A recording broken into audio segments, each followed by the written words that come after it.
que es escrito con la ayuda de una comunidad. Hay otro historiador llamado Papias. Papias era obispo de Hierápolis, que estaba cerca de Éfeso. Y Papias vivió en el año 70, o sea, nació en el 70 y vivió hasta el 145. Lo que quiere decir es que cuando Juan escribe, Papias tenía 30 años de edad, aproximadamente. Así que fue contemporáneo con Juan, en ese sentido. Y Papias describe cómo trataba de descubrir lo que habían dicho Andrés, Pedro, Felipe, Tomás, Santiago, Juan, Mateo o cualquiera otro de los discípulos del Señor, y lo que decían Aristión y uno que se llamaba el anciano Juan, todos discípulos de Jesús. Así es que Papias aquí complica la cosa, ¿verdad?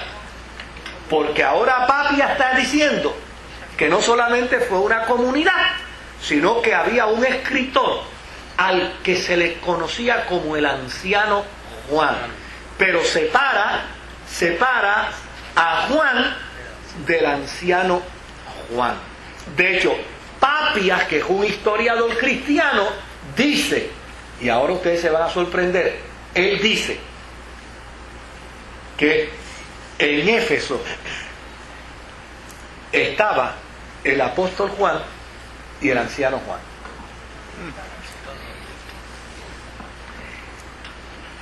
Dos historiadores más, ¿verdad? Eusebio y Dionisio el Grande dicen que en Éfeso había dos tumbas. Una se llamaba la tumba de Juan y la otra se llamaba la tumba del anciano Juan. Ay, Dios mío. Hay que ver. ¿En qué año Papias escribió eso? ¿Ah? ¿En qué año? En el año 170, después de Cristo. Pues ya era anciano Juan. 140. 140.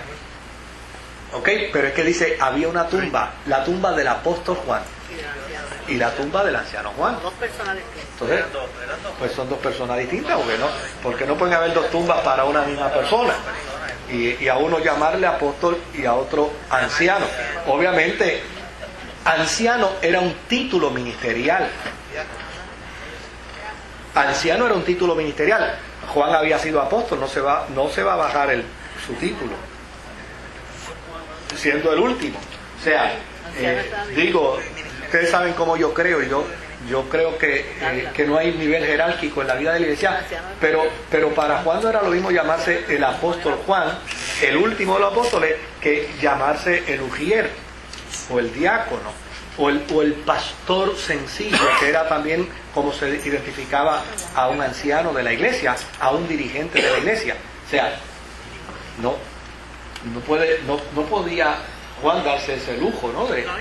La iglesia no se lo hubiera permitido. Ahora, fíjense qué dato interesante. Cuando leemos segunda de Juan y tercera de Juan, vea segunda de Juan, por favor, ahí. Ese hombre conoce la Biblia al dedillo.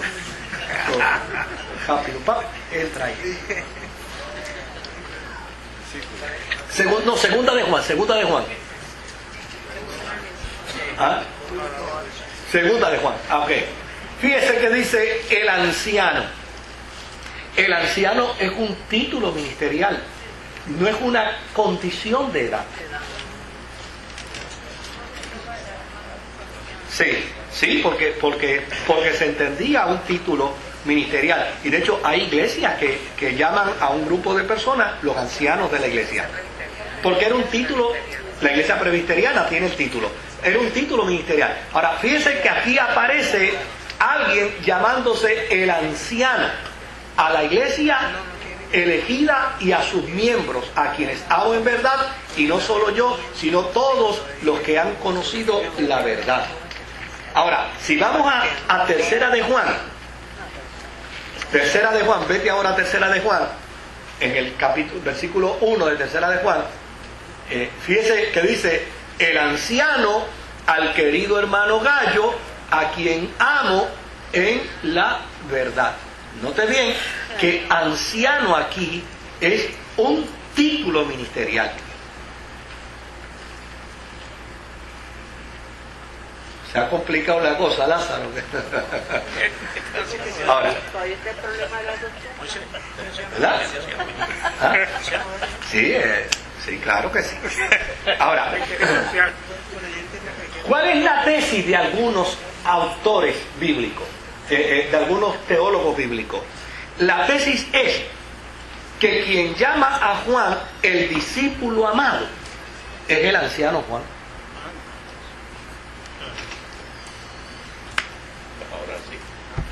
Y fue el anciano Juan el que fungió como amanuense. Y que lo que aquí sucedió, dicen los teólogos, óigame, estamos hablando de un documento escrito, ¿sabe cuándo? Cuando Juan tenía que tener aproximadamente de 90 a 100 años. No era en una laptop que se escribía, era en un pergamino. El trabajo de la escritura era sumamente difícil. ¿Qué evidencia, a qué conclusión uno puede llegar con la evidencia bíblica, con la evidencia histórica? ¿A qué evidencia uno puede llegar? Mire, que a mí me hace sentido. Y usted no se tiene que escandalizar porque mire, si no fue Juan, es palabra de Dios. Quien haya escrito, si no haya escrito, no importa. Ahora, ¿qué a mí me hace sentido? Óigame, a mí me hace más sentido pensar que a Juan, a ese viejito de Dios, apóstol de la iglesia, a la edad de 90, 95 años, lo sentarían. Y aquellos que oraron con él y clamaron a Dios para que Dios le permitiera escribir, ese ancianito empezó a narrar la historia, los hechos, los dichos de Jesús y a demarcar el concepto teológico que la iglesia necesitaba, mientras esos creyentes oraban para que el Señor le abriera ¿qué? El entendimiento, mientras otro amanuense escribe ahí, muchacho, antes que el viejo se lo muera. Eso a mí me hace más sentido. Porque pensar que Juan se sentó a los 95 años con un pergamino a escribir, óigame, a mí se me hace difícil poderlo entender. ¿Verdad? Una vela. ¿Verdad? Con una vela en un rincón por ahí escondido, es difícil. En un pergamino, mire que eso se tiraba el rollo por ahí para afuera y después había que venir acostado ahí escribiendo poco a poco. Entonces, si fallé, si extendí un chispitito más en el griego, si se extiende un chispitito más la patita de la A, en lugar de A dice C. Si se extiende un chispitito más, óigame, un anciano de 95 años escribiendo bajo esas condiciones, en un griego perfecto, pudo haber sabido leer y escribir ya, gloria a Dios por eso, pero no podía ser el escritor directo de su documento. Ahora, sentadito Juan, el anciano, oiga, contando y contando y contando. Que era costumbre de los ancianos contar sus vidas. Esa era, o sea, mire, Juan era, óigame, Juan era la joya más preciada y más querida de la iglesia del segundo siglo. Era lo único que quedaba de la historia, del origen de la historia de la cristiandad. No lo iban a... No, pues póngase a escribir ahí, viejito, porque... No. Tenía que estar un amanuense. ¿Y por qué se piensa que este amanuense pudo haber sido el anciano Juan? Porque escribió 2 cartas más. Y escribió 2 cartas más, y cuando usted lee las 2 cartas del anciano Juan, que tiene un título ministerial, usted descubre que hay una simetría, hay un cálculo, hay una etimología, todo concordante con la forma en que se escribió el Evangelio según San Juan. Dios es el Dios de la historia y es el Dios del control soberano sobre todas las cosas. La tarea de los teólogos es tratar de explicar